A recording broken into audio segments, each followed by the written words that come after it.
Semakin kesini kebutuhan digital tiap-tiap orang tuh semakin meningkat ya teman-teman. Yang dimana yang dulunya laptop sekedar buat ngurusin kerjaan, office, ataupun sekedar browsing aja. Namun sekarang udah makin banyak orang yang mempergunakan laptop buat kerja keras, layaknya seperti kayak editing video.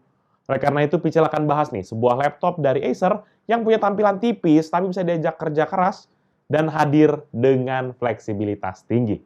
Seperti apa detailnya? Let's check it out.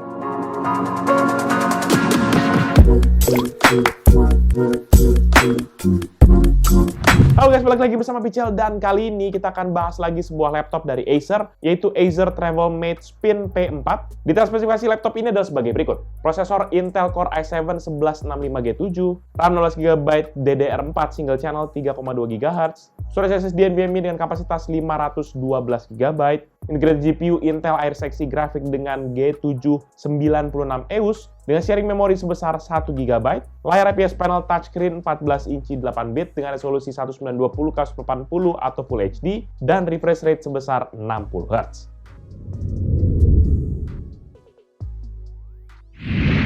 Untuk urusan tampilan, laptop ini sendiri tuh hadir dengan bentuk yang gak jauh berbeda lah dengan mayoritas seri Acer di level low hingga mid-range. Tampilannya tegas, dengan campuran desain curve di berbagai bagian, dan sudut-sudut yang memang tegas di beberapa tepian-tepian bodi. Sementara untuk warnanya sendiri, secara kasat mata sih ini kayak abu-abu gelap ya. Tapi Acer menamakan tim colornya ini tuh sebagai slate blue. Entah biru dari mananya, Picel juga masih belum ketemu sampai sekarang. Nah, balik lagi ke bodi laptopnya, kalau kita lihat dari bagian depan, tampilannya sendiri ini polos banget. Hanya ada plat silver di bagian kanan atas yang hanya berisi teks Acer. Kemudian di bagian dalam, di sini memang gak jauh berbeda dengan bagian luarnya. Palingan variasi warna hanya berasal dari frame hitam di bagian layar, yang juga terdapat logo Acer berwarna silver, dan font-font keyboard yang berwarna putih. Dan untuk tambahan aksennya pun terdapat sederet grill ventilasi di atas keyboard, yang juga berfungsi sebagai jalur audio pada laptop ini. Sedangkan di sisi bawah dari laptopnya ini malahan lebih sepi nih variasinya. Karena ketiga kaki karetnya itu memiliki warna yang sama dengan bodinya, dan hanya ada 2 baris grill ventilasi sebagai jalur sirkulasi udara ke bagian dalam laptopnya. Secara dimensi, laptop ini memiliki karakteristik yang nggak terlalu tebal, yaitu dengan dimensi 32,5 x 23,6 cm, dengan ketebalan 1,7 cm dan berat sekitar 1,4 kg. Jadi dengan dimensi segini nih, laptop ini masih enak kok buat ditenteng ataupun ditaruh di tas model selempang begitu. Apalagi karena laptop ini masuk ke segmen bisnis laptop, makanya laptop ini tuh diharapkan bisa menjadi daily driver teman-teman sekalian dalam menangani beragam pekerjaan. Karena dengan desain yang ringkas ini, Picel rasa bakalan cocok ya sama teman-teman yang mobilitasnya cukup tinggi. Bobot ringan ini sebenarnya karena campuran material yang digunakan pada laptop ini, yaitu dimana menggunakan logam magnesium aluminium alloy pada bagian display cover dan material plastik pada bagian palm rest, plus juga cover bagian bawah. Dan tentu saja karena masih ada plastik gitu ya, dan juga memang secara bahan alloynya tuh agak tipis, maka flex pasti akan bisa kita temukan di semua bidang lebar di laptop ini. Lanjut ke bagian I/O portnya, di mana laptop ini memiliki port di sisi kiri dan kanan dari laptopnya. Mulai di sisi kiri kita akan menemukan satu charging port, gigabit Ethernet port, satu port HDMI 2.0, 2 port USB Type-A 3.2 Gen 2, dan satu port Thunderbolt 4. Sementara di sisi kanan kita akan menemukan sebuah stylus, tombol power yang juga berfungsi sebagai sensor sidik jari, dual indikator untuk baterai dan juga power status, satu micro SD card reader, satu combo audio 3,5 mm port, dan Kensington lock.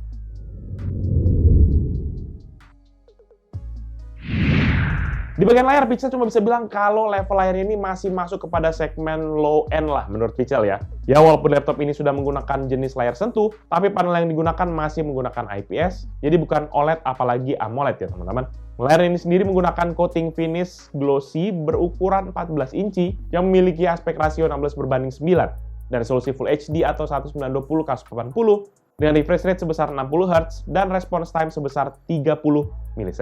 Panel ini sendiri diproduksi oleh BOE dengan kode BOE 081D atau NV140FHM-N48 yang memiliki color depth 8 bit dengan color akurasi 39,6% DCI-P3, 58% sRGB, dan 40,9% Adobe RGB. Untuk tingkat kecerahan maksimumnya pun panelnya itu hanya mampu menghasilkan hingga 300 nit saja dengan kontras rasio 800:1. Sementara untuk proteksi layarnya, Picel menemukan banyak info di internet bahwa layar laptop ini menggunakan lapisan layar dari Corning Gorilla Glass. Tapi setelah Picel cek di situs resmi Acer, nggak ada yang menyebutkan apapun soal proteksi terhadap layar laptop ini. Jadi sebenarnya Picel agak gimana ya, kayak kurang yakin lah soal proteksi layarnya. Lebih lanjut, layarnya ini sendiri memiliki bezel fisik yang tipis, tapi nggak menutup kemungkinan tetap ada black bar loh di sekeliling layarnya yang tergolong tebel-tebel banget. Di mana dengan ukuran 0,7 cm di sisi kiri dan kanan, 1,3 cm di sisi atas yang juga menjadi tempat untuk webcam, dan 2,6 cm di sisi bawah yang dilengkapi dengan logo Acer berwarna silver. Nanti layar beserta dengan bezelnya ini akan ditopang oleh dua buah engsel yang berada di sisi kiri dan kanan, yang menariknya support hingga bukan layar 360 derajat. Jadi layar laptopnya ini tuh bisa kita gunakan dengan beragam posisi, teman-teman. Contohnya seperti kayak di dock ataupun posisi standar laptop, di kita stand, kita buat di tent, ataupun di mode tablet. Jadi ini menjadi nilai plus menurut Pichal.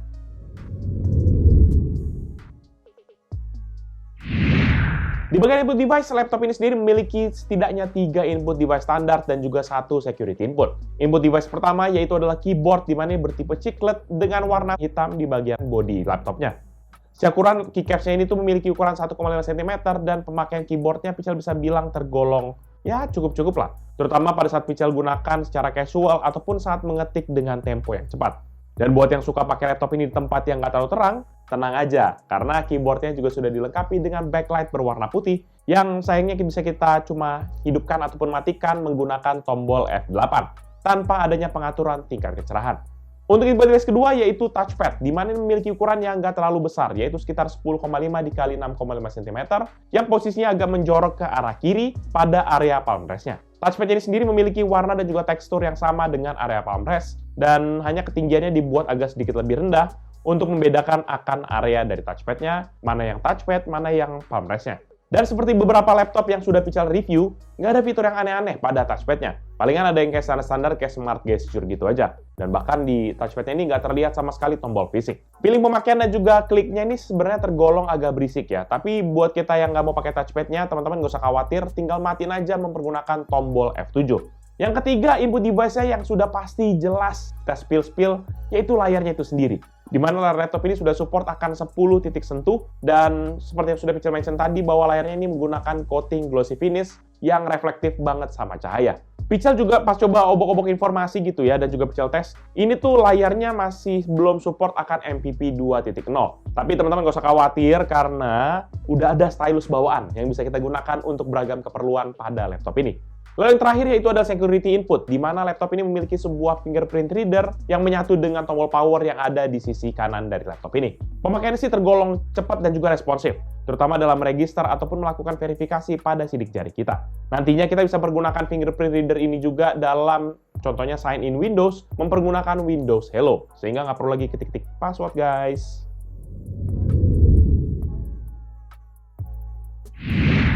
Kemudian di bagian performa, laptop ini sendiri ditenagai oleh prosesor dari Intel, yaitu Intel Core i7-1165G7.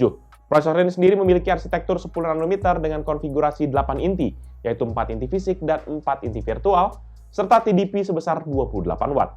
Prosesornya juga sudah memiliki base frekuensi 2,8 GHz dengan turbo maksimum sebesar 4,7 GHz. Walaupun mungkin banyak teman-teman yang kayak, lah ini kok masih generasi 11 gitu ya, nggak pakai yang generasi ke-13, ya. Padahal baru banget keluar gitu ya, itu pun belum keluar di laptop. Tapi teman-teman, cuma kasih tahu aja, kalau mengingat sasaran dan juga peruntukan laptop ini, Pichal bisa bilang wajar banget, dan secara performa pun juga harusnya masih mumpuni. Kemudian untuk software, laptop ini sendiri sebenarnya masih mempergunakan Windows 10.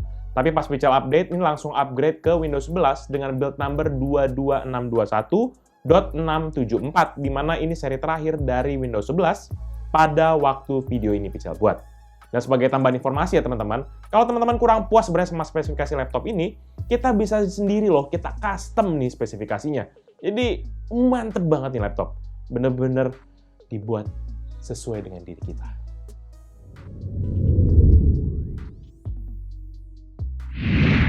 Selanjutnya untuk sektor audio, laptop ini sendiri memiliki dua buah speaker stereo di bagian bawah laptop yang dipasang menghadap ke arah atas. Sebenarnya nggak ada keterangan apapun perihal tuning speaker pada laptop ini, tapi yang jelas produksi suaranya menurut Pichal cukup balance. Jadi meskipun bassnya nggak terlalu berasa, tapi treble-nya nggak terlalu menonjol sehingga suara-suara yang dihasilkan tuh agak lebih berasa pas lah gitu. Lebih lanjut, saat kita uji di full maksimum, maka speakernya dapat menghasilkan suara rata-rata 81 desibel dengan maksimum hingga 87 desibel. Selanjutnya di bagian webcam, laptop ini sendiri memiliki sebuah webcam 0,9 megapiksel yang dapat merekam video HD 720p 30 fps atau foto sebesar 1080x720 piksel. Pada saat pengoperasian akan ada indikator berwarna hijau di samping kiri dari webcamnya. Ditambah juga, webcamnya ini sudah memiliki manual privacy cover di sisi atas dari webcamnya. Secara kualitas sih hasilnya kita bisa bilang ya cukup-cukup lah. Karena dalam keadaan yang banyak cahaya pun masih ada kayak beberapa spot yang kelihatan banget noise-nya.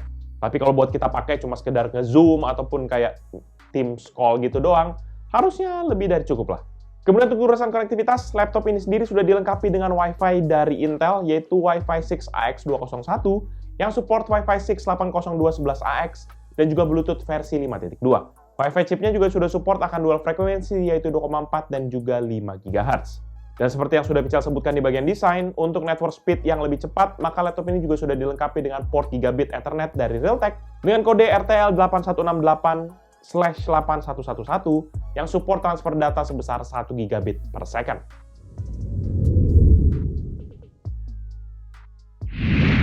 Di bagian baterai, laptop ini sendiri nanti memiliki baterai internal dengan kode AP18C7M dengan kapasitas 55.900 mAh dan berbahan lithium polymer.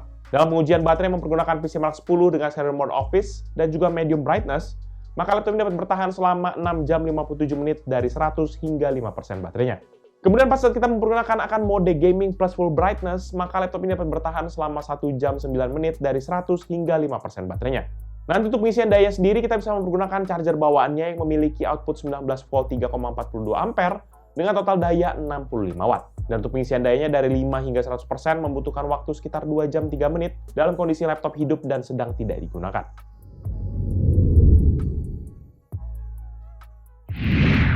Terakhir di bagian upgrade, laptop Acer ini sendiri menyediakan opsi upgrade yang bisa bilang tergolong standar lah, terutama di bagian memori dan juga bagian storage. Pertama, di bagian memori terdapat 2 slot RAM DDR4 yang saat ini hanya terisi 1 keping modul RAM DDR4 dengan kapasitas 16 GB.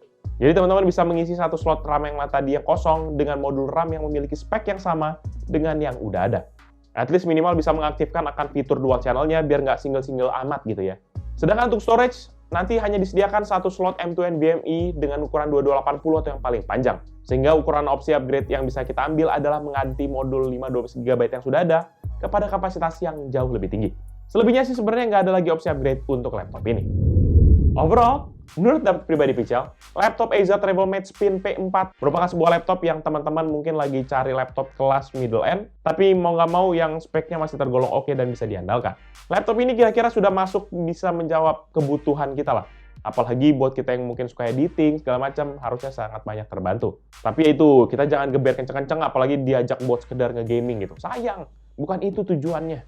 Dari segi upgrade pun sebenarnya ini masih layak buat dilirik. Mungkin aja karena kinerjanya yang kayak seadanya itu bisa terdongkrak lah. Karena kalau teman-teman naikin jadi dual channel, harusnya ada performance impact. Tapi ya itu juga kapasitasnya harus dinaikin juga ya kan. Jangan 16 GB single channel, malah dijadi 16 GB dual channel. Sayang, RAM bawaannya nggak kepake. Mending tabung beli 16 GB tambahan, pasang. Secara harganya sih laptop ini sendiri dibanderol dengan harga 18 jutaan di website e-commerce di luar negeri. Karena sebenarnya tuh biasa Pical belum nemu ini di toko-toko Indonesia. Tapi yang ada di website Indonesia itu kebanyakan yang versi resminya itu yang menggunakan prosesor Intel Core i5 1135G7, di mana ini dia dibanderol dengan harga kisaran 15 jutaan. Jadi more or less 18-19 jutaan sebenarnya masih make sense. Dan buat teman-teman yang mungkin berminat dengan produk ini atau mau cek produknya, pantengin video ini. Kalau misalnya udah ada, pasti Pical taruh di description di bawah. Dan nanti kalau misalnya udah yang lokal, apalagi kalau udah ada, kita pasti langsung otomatis taruh ke situ. Jangan lupa juga untuk like dan share video ini, plus kunjungi sosial media kita seperti Facebook, Twitter, Instagram, TikTok, Hello, dan website kita yaitu picalmediagroup.com. Oh ya teman-teman, bisa juga kunjungi loh di YouTube channel kita yang bahas soal game, yaitu Pical Main Game, ataupun channel satu lagi yang liput cerita di belakang dari Pical, yaitu PMG Fans. Jadi itu dia video Pical kali ini. Thank you guys for watching. I'll see you in the next video. Bye-bye. Gitu, ini kalau laptop ini gimana ya? Mantap sih, mantap sebenarnya. Tapi begitu